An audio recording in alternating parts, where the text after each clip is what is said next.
Assalamualaikum warahmatullahi wabarakatuh. Perkenalkan, nama saya Afan Sena, Ketua Kelompok 3, dan izinkan kami mempresentasikan hasil tugas besar mata kuliah jaringan komputer kami.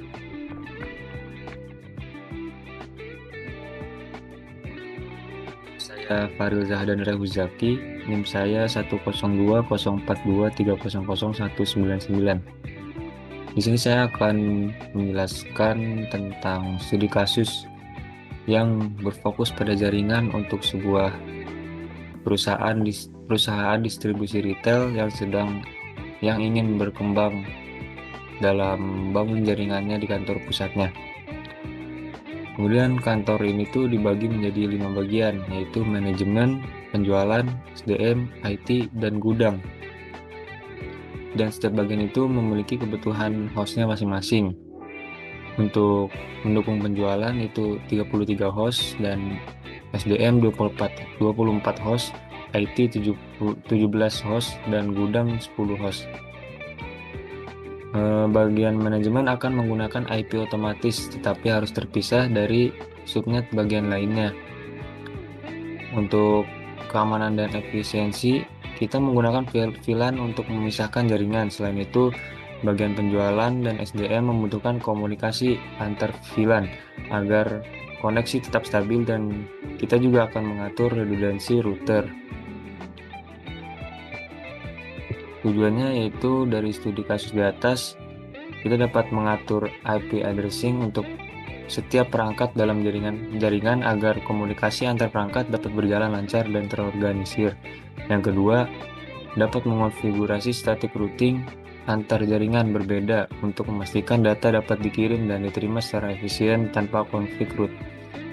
Yang ketiga, dapat menyediakan pengaturan IP secara otomatis kepada perangkat dalam jaringan, sehingga mempermudah administrasi dan mencegah konflik IP. Dan yang terakhir, dapat memisahkan jaringan menjadi beberapa segmen logis untuk meningkatkan keamanan dan efisiensi, serta mengaktifkan komunikasi antar VLAN melalui konfigurasi inter-VLAN routing. Untuk topologi, kelompok kami memilih extended star, di mana maksudnya star itu adalah satu switch itu nge-branch jadi banyak PC gitu. Jadi dikelilingi oleh PC. Di sini letak starnya, dan extendednya maksudnya itu dari banyak router ini dia tuh nge-extend ke satu switch, dan satu switch itu connect ke PC tadi atau star. Nah, sebenarnya ini tuh mirip seperti topologi tree juga, dimana ada router dan ada switch, tapi karena ini switchnya cuma satu, jadi kita nyebutnya lebih ke topologi star, cuman di extend gitu. Dan antara routernya itu kita topologinya ring, soalnya mereka itu tuh saling terhubung satu sama lain tanpa ada kayak dua kabel atau kabel yang lebih, jadi hanya satu gitu. Lalu ada subnetting. Sebenarnya subnetting itu apa sih? Subnetting itu tuh lebih ke gimana caranya itu ngebagi menjadi subjaringan.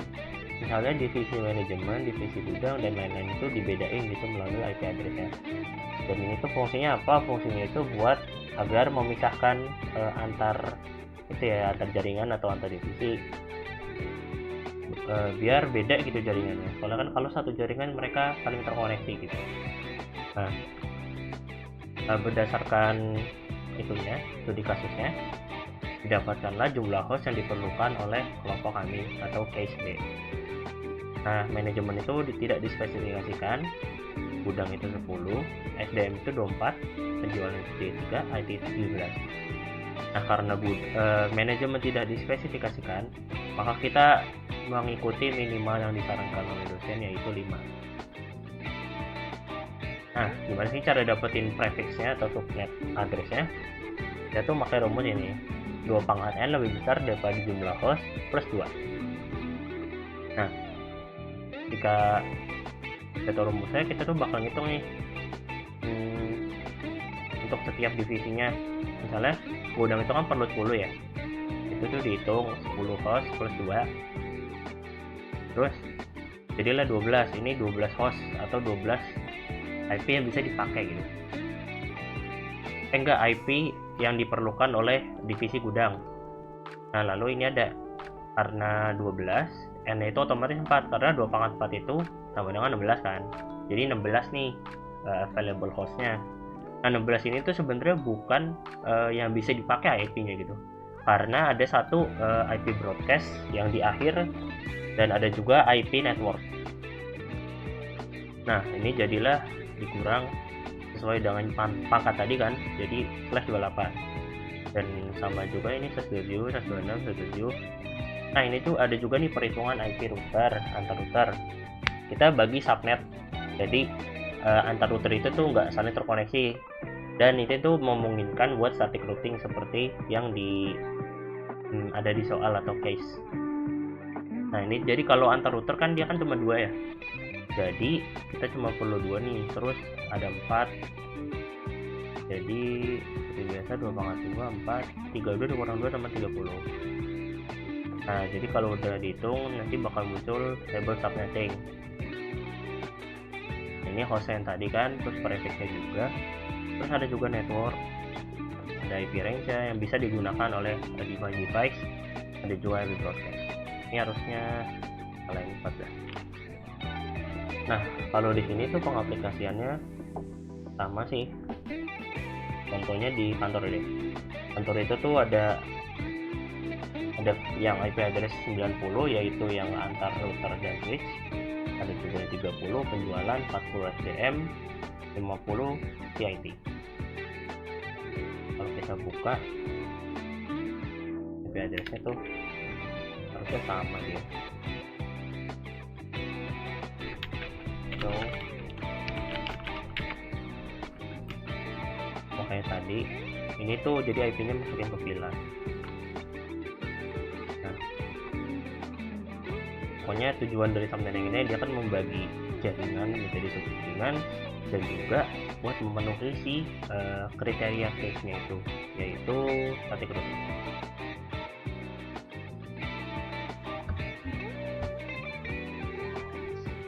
Perkenalkan, nama saya Virginia Clara. Di sini saya akan menjelaskan mengenai pengaturan IP addressing yang telah dibuat di jaringan menggunakan Cisco Packet Tracer. Nah, pembahasan yang saya bahas ini akan meliputi mengenai pembagian jaringan, pengaturan pada perangkat, dan koneksi antar perangkat. Yang pertama, kita masuk ke jaringan manajemen. Pada jaringan ini, subnet yang digunakan yaitu di VLAN 10 ini itu ada 192.168.10.2/28. Nah, IP address ini tuh digunakan untuk perangkat seperti PC1 sampai PC5 dan juga untuk interface router yang terhubung ke jaringan ini. Misalnya di PC1, di sini terlihat nih bahwa IP address-nya itu 192.168.10.3 dengan gateway-nya yaitu 192.168.10.1. Nah, gateway ini adalah IP dari interface router yang terhubung ke jaringan ini. Begitu juga untuk PC2 menggunakan gateway yang sama. Di PC3 juga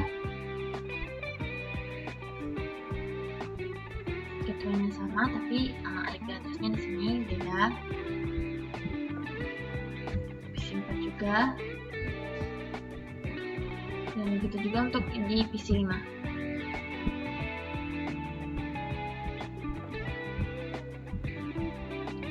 Nah, untuk router di jaringan manajemen, interface yang digunakan di sini yaitu G02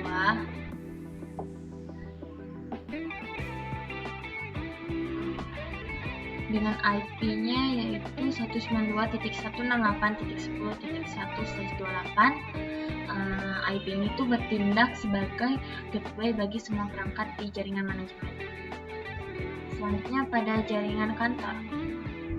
Nah, pada jaringan kantor ini terdapat beberapa VLAN, yaitu VLAN 30, VLAN 40, dan VLAN 50 yang telah dikonfigurasi. Sebagai contoh, untuk VLAN 30 ini subnet yang digunakan di VLAN 30 itu 192.168.30.2/26.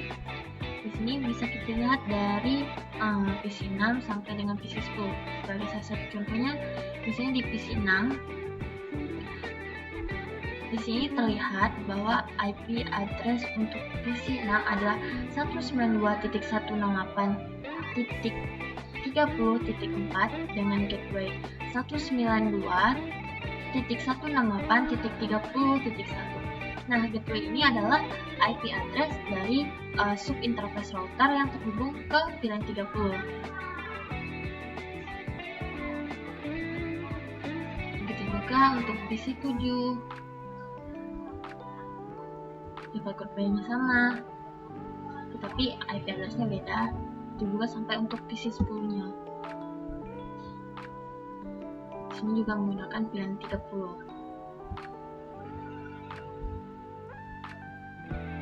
Nah, selanjutnya kalau untuk VLAN 40, subnet yang digunakan adalah 192.168.40.2/27.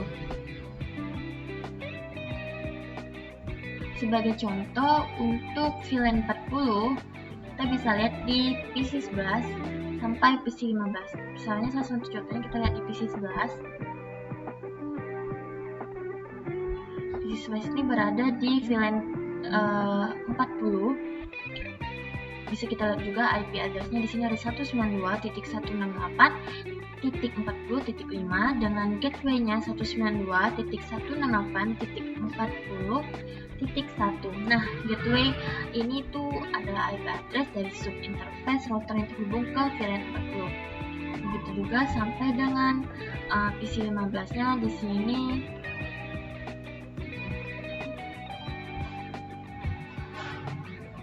juga berada di VLAN 40. Nah, selanjutnya untuk VLAN 50, subnet yang digunakan yaitu 192.168.50.2/27. Untuk melihat VLAN 50 ini bisa kita lihat di PC16 sampai dengan PC20. Di sini kita lihat untuk PC16 berada pada VLAN 50. Lihat bahwa IP address-nya yaitu 192.168.50.7 dengan gateway-nya 192.168.50.1. Nah, gateway ini tuh adalah IP address dari subinterface router yang terhubung ke VLAN 50-nya.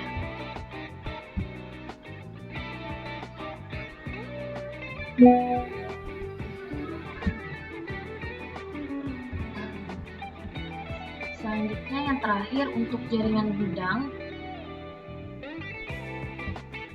Jaringan gudang ini di VLAN 20, subnet yang digunakan yaitu 192.168.20.2/28.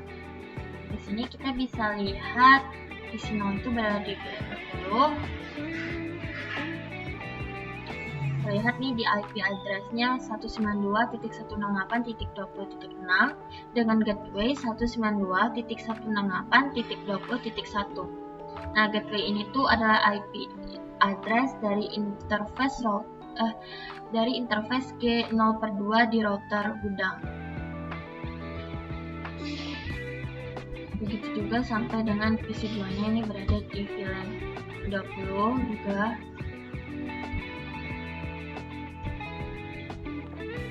Demikian penjelasan mengenai IP addressing pada jaringan yang telah dikonfigurasikan. IP addressing ini tuh sangat penting untuk memastikan komunikasi antar perangkat dan antar jaringan dapat berjalan dengan baik.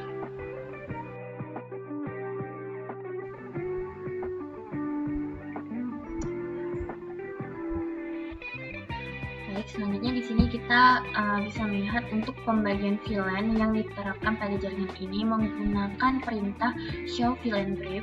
Dan berikut ini adalah hasil konfigurasi VLAN pada masing-masing switch. Yang pertama di sini ada switch management. Di VLAN 1 yang bernama default di sini merupakan bawaan dari perangkat dengan status aktif. port yang tergabung di sini di dalamnya meliputi FA0/6 hingga FA0/24 serta gig 0/2. Plan di sini tuh digunakan untuk komunikasi umum. Yang kedua ada VLAN 10 yang bernama manajemen. Nah, VLAN di sini itu digunakan untuk keperluan manajemen perangkat jaringan. Statusnya juga di sini aktif dengan port yang tergabung adalah FA0/1 hingga FA0/5 serta gig 0/1. Selanjutnya untuk switch gudang. Yang pertama di sini VLAN 1 yang bernama default dengan status aktif dan port yang tergabung adalah FA0/6 hingga FA0/24 dan gig 0/1. Yang kedua ada VLAN 20 yang bernama VLAN 0020 dan ini juga aktif dengan port yang tergabung meliputi FA0/1 hingga FA0/5 dan VLAN ini digunakan untuk mendukung jaringan di gudang.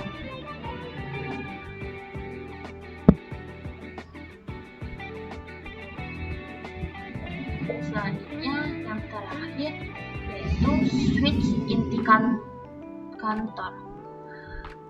Yang pertama ada VLAN 1 namanya di sini default dan berstatus aktif dan port yang terhubung itu meliputi FA0/16 hingga FA0/24 serta gig 0/2 dan ini berfungsi untuk komunikasi umum juga.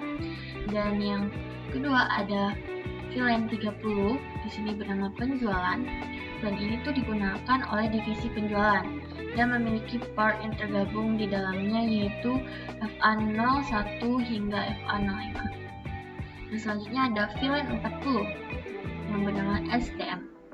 Di sini dikhususkan untuk divisi sumber daya manusia dengan di sini berstatus aktif dan meliputi port FA0/6 hingga FA0/10. Untuk yang terakhir yaitu VLAN 50 yang bernama IT dan VLAN ini juga digunakan untuk divisi IT dengan di sini juga berstatus aktif. Di sini meliputi portnya yaitu FA0/11 hingga FA0/15. Di sini juga ada VLAN 90 dengan nama koneksi. Di sini berstatus aktif, tapi belum memiliki port yang terhubung. Sekian dengan konfigurasi ini, setiap divisi di jaringan telah memiliki VLAN masing-masing yang sesuai dengan fungsinya.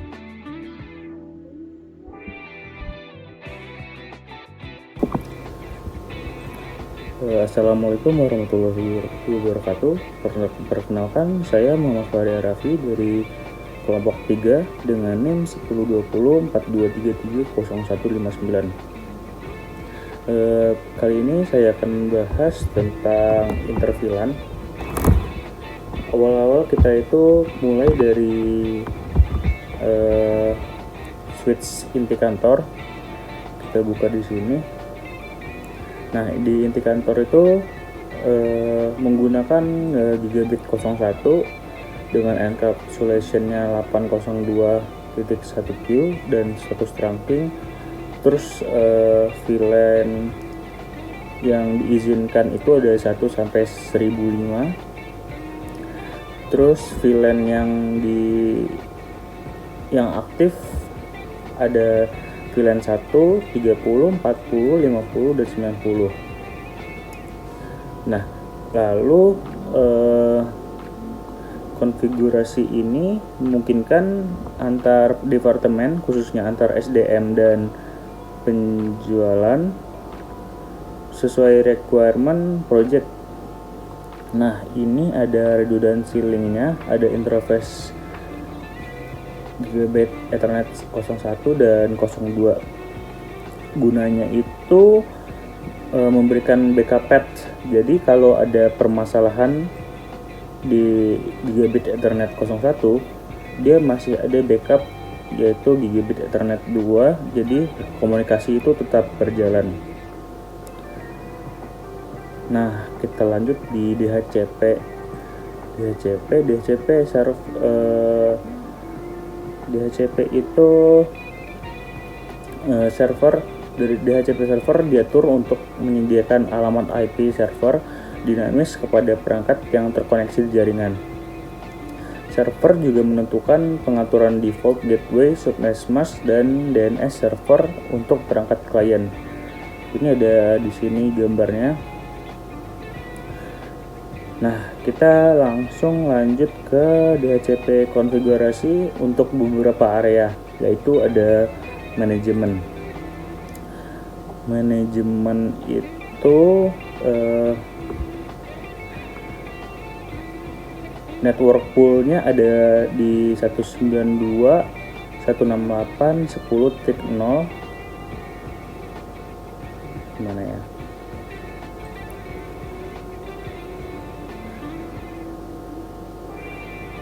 .0/28 dan default gateway-nya 192.168.10.1 dengan listannya 7 hari. Nah, kalau gudang itu sama, yaitu menggunakan network 192.168.20.0/28 dengan default gateway-nya 192.168.2.1 dan DNS 8888. Listannya juga diatur sama 7 hari untuk agar ada konsistensi. Nah, yang berbeda ada di kantor, yaitu dia ada 3 VLAN yang berbeda, yaitu 3 VLAN berbeda, yaitu VLAN SDM, VLAN penjualan, dan VLAN IT. VLAN kantor ini mencakup perangkat yang digunakan oleh staf administrasi dan operasional. Dan yang seperti saya sebutkan sebelumnya, konfigurasi DHCP lebih kompleks karena mencakup 3 VLAN, SDM, penjualan, dan IT. Setiap VLAN memiliki gateway sesuai subnet masing-masing dengan list time 7 hari, sama seperti sebelumnya. Jadi sama semua 7 hari, dan struktur ini memungkinkan pemisahan logis antar departemen sambil mempertahankan kemudahan IP otomatis untuk setiap divisi. Terima kasih.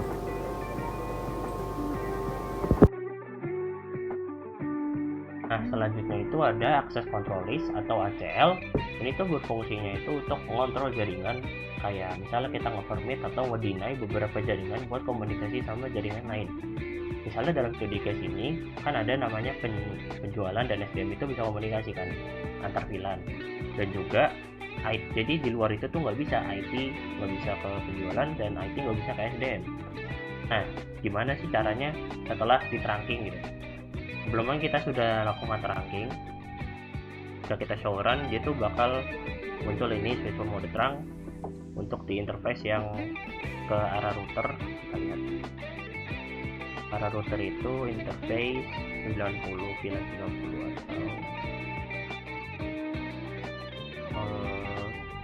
atau 1 ya, karena di up kan 01-nya.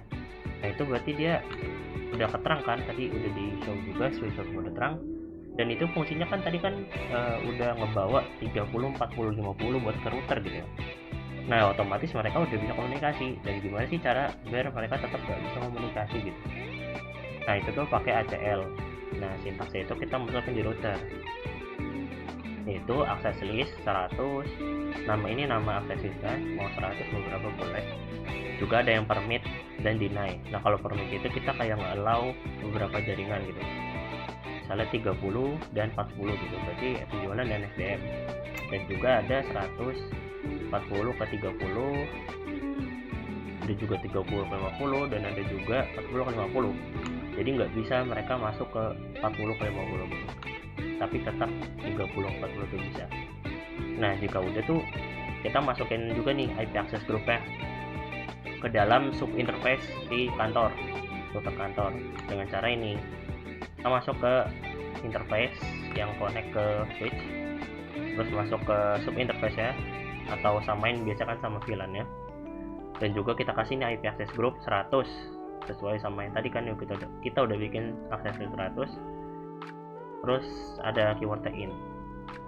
Nah jika misalnya di tes singkat dia tuh bakal, kalau 30-40 kan bisa kan tadi kan, kalau 30-50 dia nggak bakal bisa. Gitu aja. Assalamualaikum warahmatullahi wabarakatuh. Perkenalkan, nama saya Muhammad Brianamdani, dan kali ini saya akan menjelaskan tentang apa itu static routing. Jadi static routing itu adalah sebuah metode agar perangkat di setiap jaringan bisa saling terhubung. Jadi kita perlu mengatur static routing di setiap router. Tujuannya itu adalah untuk memberitahu router atau switch tentang jalur menuju ke jaringan yang lain. Karena secara default router itu hanya mengenali jaringan yang langsung terhubung dengannya. Oke, sesudah penjelasan static routing ini, saya akan menjelaskan ke bab 3, yaitu adalah pengujian sistem. Sebelum saya masuk ke teks koneksivitasnya, saya akan menjelaskan apa itu pengujian sistem. Jadi, pengujian sistem itu adalah sebuah tes konektivitas yang bertujuan untuk memastikan perangkat di dalam jaringan dapat terhubung dan saling juga berkomunikasi dengan baik. Jadi proses ini tuh dilakukan untuk mengirim paket data menggunakan perintah ping, bisa juga melalui message ke perangkat lain di dalam jaringan maupun di luar jaringan. Jika perangkat yang dituju merespon dengan balasan reply, maka koneksi berhasil terjalin. Jika kita mengirimnya menggunakan message, itu biasanya ada tulisan sukses. Kalau gagal akan ada tulisan failed. Jadi pengujian ini juga mencakup koneksi antar PC, switch, dan juga router, serta perangkat lain di dalam server, seperti server gitu. Selain memastikan perangkat saling terhubung, tes ini juga membantu mendeteksi masalah pada jaringan seperti kesalahan konfigurasi IP dan juga kabel yang tidak terhubung dengan benar atau interface yang belum diaktifkan. Jika ditemukan masalah, langkah-langkah perbaikannya seperti mengecek konfigurasi jaringan atau status perangkat dapat dilakukan untuk memulihkan koneksi. Oke, kita lanjut ke tes konektivitas. Di sini saya sudah menaruh gambarnya. Kita akan langsung saja masuk ke Cisco-nya untuk melakukan pengujian konektivitas. Di sini ada divisi penjualan, divisi SDM, dan juga divisi IT. Saya akan melakukan cek ke PC 20. Kita lihat dulu IP-nya 192.168.50.9. Jadi di sini VLAN 50, sini VLAN 40, di sini VLAN 30. Kita cek dari PC 6.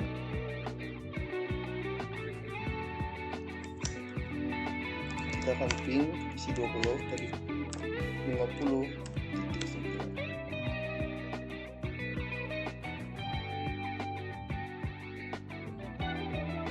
Kita enter saja. Nah, di sini kenapa PC 6 itu tidak terhubung ke PC 20? Itu karena saya sudah membatasi menggunakan access list. Jadi antara divisi penjualan dan juga divisi IT itu tidak bisa terhubung karena sudah dibatasi oleh access list.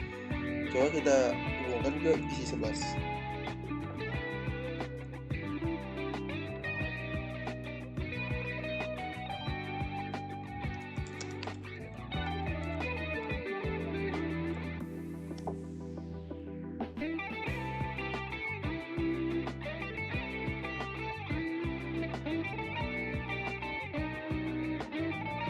Ya, berhasil ya. Jadi konektivitasnya sudah berhasil. kalau yang 40 ini memang nggak bisa karena sudah dibatasin. Untuk yang ke PC lain juga bisa. Kita tes dari PC 10 ke PC 16 divisi SDM.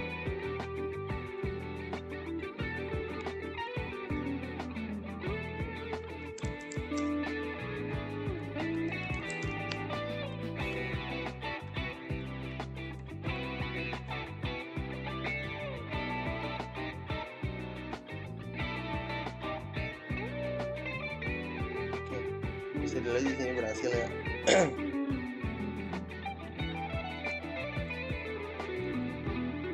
Oke, kita lanjut ke tes VLAN. Tes VLAN ini kan untuk memastikan perangkat di dalam VLAN yang sama itu dapat berkomunikasi, dan juga perangkat di VLAN yang berbeda tidak dapat berkomunikasi. Jadi gini, kita masuk ke sini.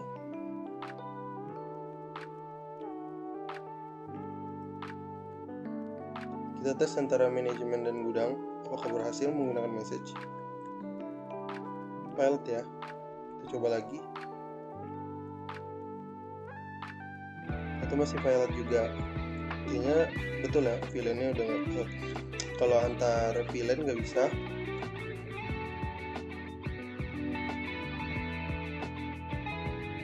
VLAN yang berbeda tidak dapat berkomunikasi.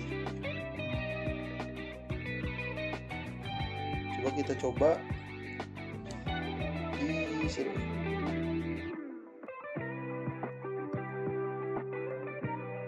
Sukses karena satu VLAN kan.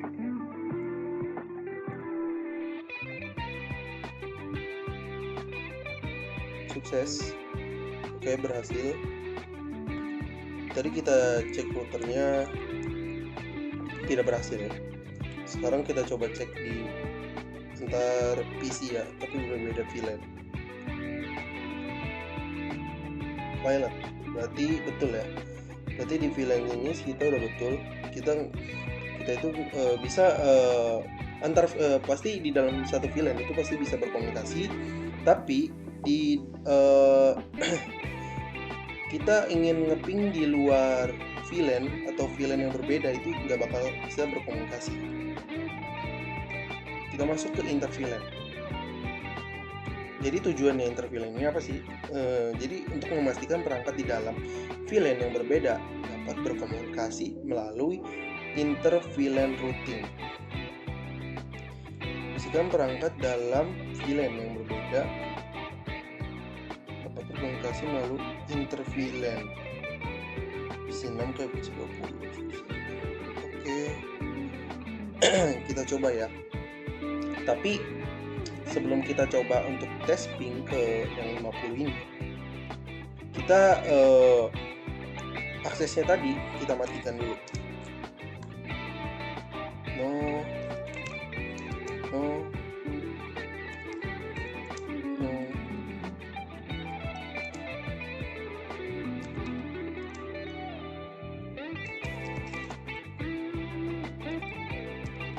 Oke, kita kontrol aja. Kita langsung copy aja biar nggak lama. Di sini kita langsung sebelum saya masukkan no access listnya, kita tes lagi ya sekali lagi ping antara VLAN 30 sama VLAN 50. Itu masih violet ya, kecuali dari VLAN 30 ke 40 tadi berhasil.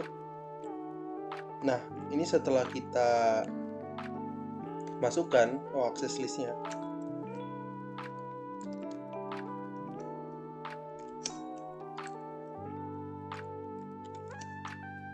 post aja langsung.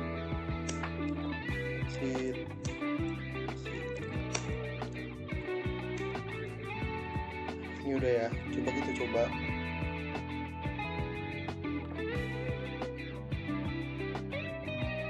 Masih violet. Nah, kenapa masih violet? Itu karena di dalam switch-nya itu kita belum masukin yang no access tadi. Jadi harus dua-duanya ya, router dan juga switch. Karena kan dari router kantor ini menyambung ke switch gitu. Kalau switch-nya belum, pasti nggak bakal dong bisa PC-PC-nya ini. sama kayak tadi, NFT kita paste aja, enter, terus kita exit.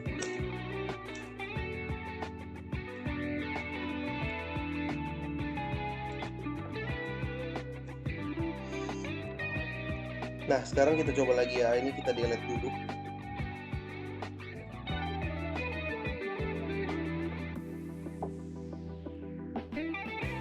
Sukses. Sekarang udah sukses. Coba lagi, sukses lagi.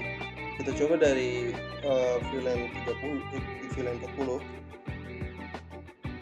Kasih pilot. Coba lagi.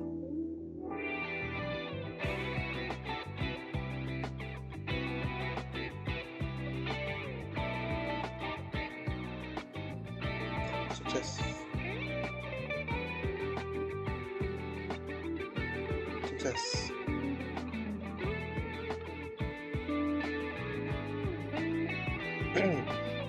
Oke, sekarang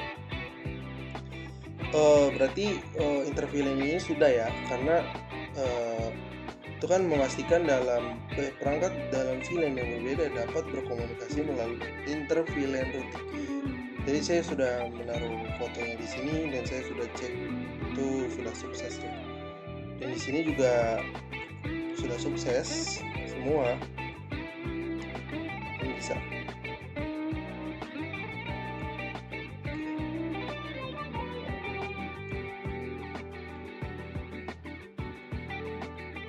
Ini akses listnya kita harus kembalikan lagi seperti awal.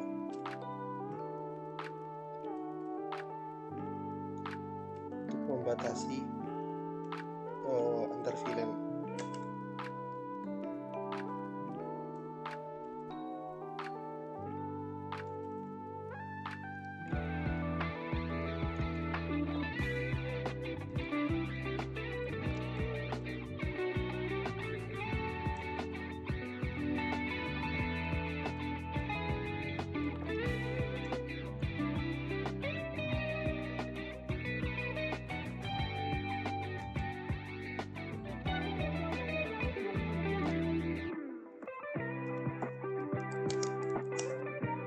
Kita paste, exit lagi.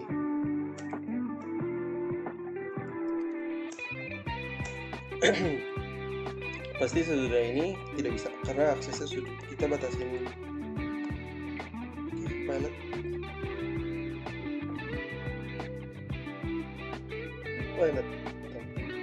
Oke, untuk interview segitu saja.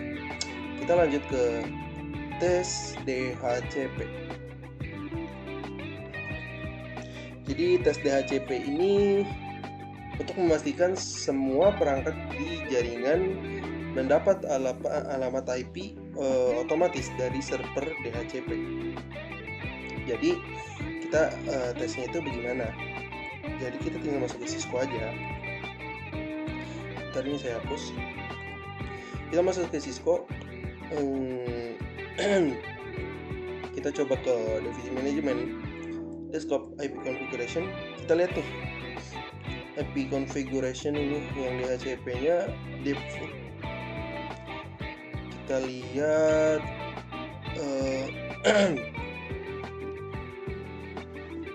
kita lihat ini default gateway-nya berapa.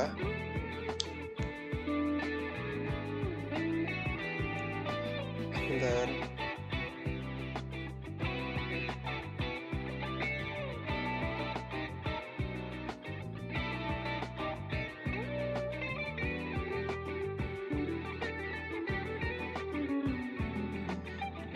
Nah,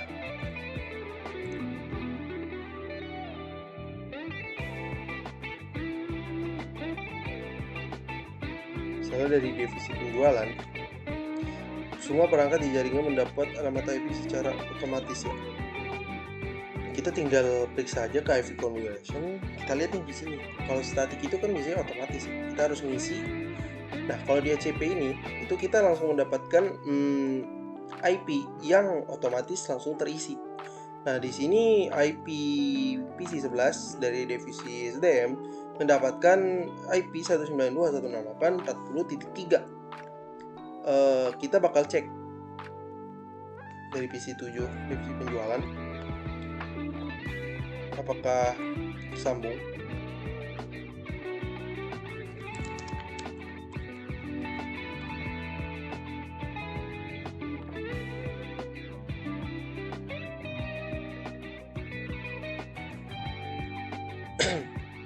Yang pastinya tersambung ya.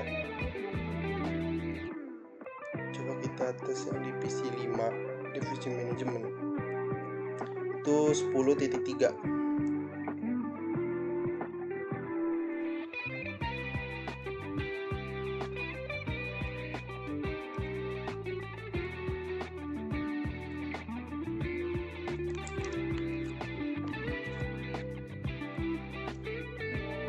Nah, di sini kenapa nggak terdeteksi?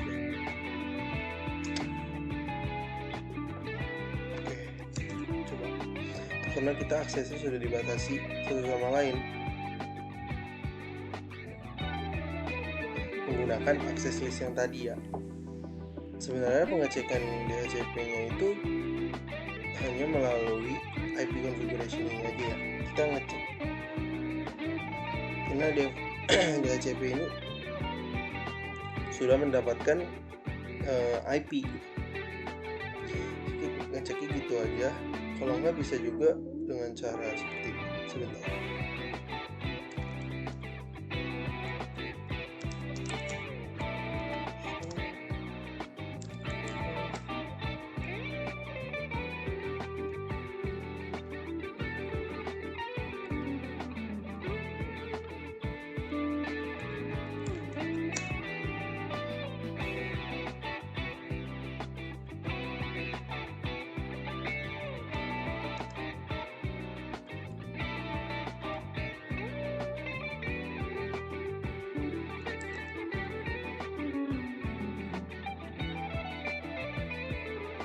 Sebentar.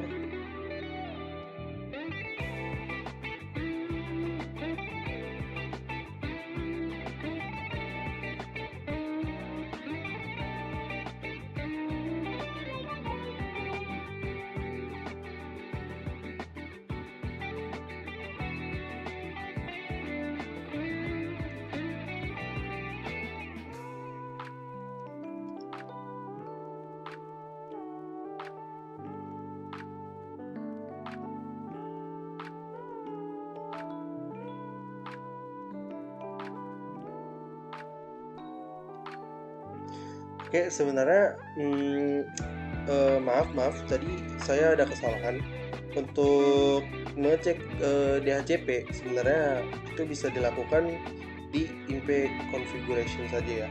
Jadi kita bisa melihat di sini bahwa IP dari DHCP sudah masuk ke PC-PC dari VLAN 10 sampai VLAN 50. Oke, kita lanjut saja ke tes static routing. Jadi ya seperti yang di awal tadi saya sudah menjelaskan static routing. Saatnya di sini saya akan mengecek static routing. Jadi static routing ini tujuannya apa sih? Ini tujuannya itu untuk memastikan semua router dapat meneruskan paket ke jaringan lain. Jadi ini semua kita akan tes pertama dari manajemen ke server.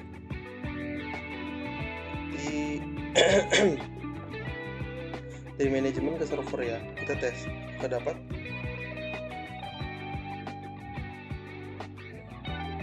sukses ya. Terus dari server ke gudang sukses juga. Terus dari gudang ke kantor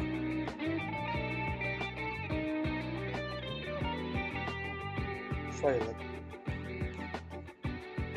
Kita coba sukses.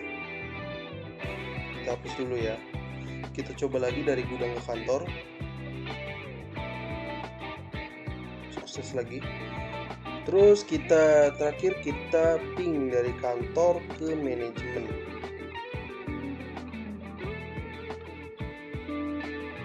Sukses.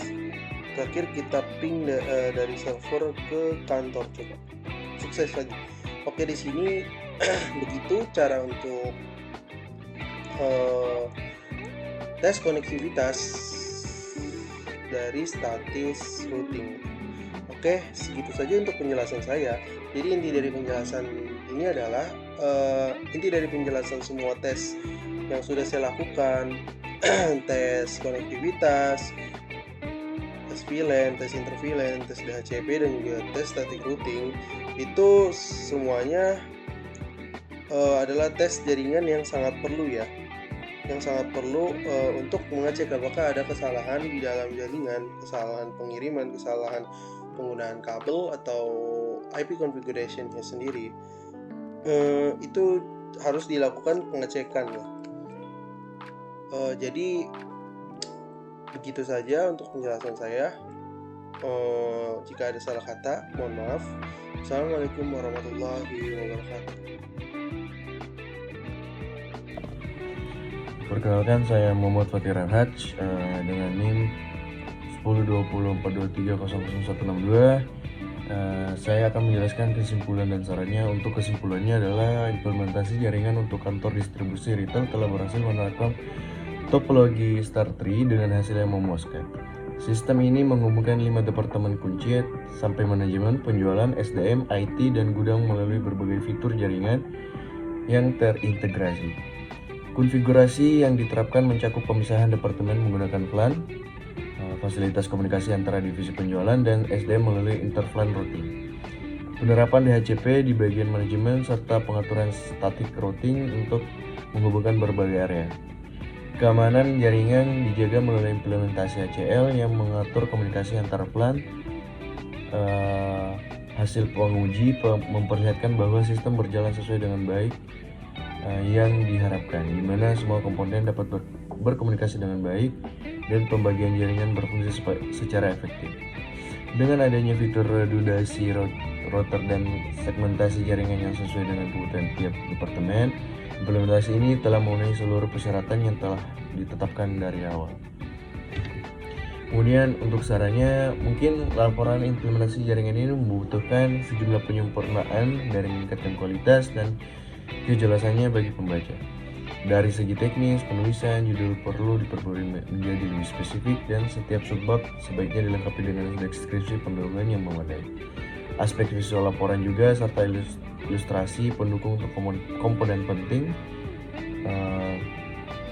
dan aspek visual laporan juga perlu ditingkatkan dengan penambahkan diagram topologi jaringan yang lebih detail serta ilustrasi pendukung untuk komponen penting seperti VLAN, DHCP, dan interVLAN routing. Dokumentasi hasil penguji akan lebih efektif jika disajikan dalam format tabel dan grafik yang didukung dengan tangkapan layar sebagai bukti konkret. Dan bagian kesimpulan perlu diperkuat dengan analisis mendalam mengenai kelebihan dan kekurangan sistem yang diimplementasikan. Dan sementara itu, bagian saran dapat dilengkapi dengan rekomendasi spesifik seperti peningkatan redundasi jaringan, implementasi sistem monitoring real time, dan pembaruan perangkat jaringan untuk mendukung operasional yang lebih optimal. Dengan menerapkan perbaikan-perbaikan ini, laporan akan menjadi lebih inovatif dan profesional, sehingga dapat memberikan pemahaman yang lebih baik kepada pembaca tentang implementasi jaringan yang telah dilakukan. Sekian dan terima kasih. Kiranya itulah penjelasan tugas besar mata kuliah jaringan komputer kami. Kurang lebihnya mohon maaf jika ada kata-kata yang kurang sesuai atau salah. Kurang lebihnya mohon maaf. Assalamualaikum warahmatullahi wabarakatuh.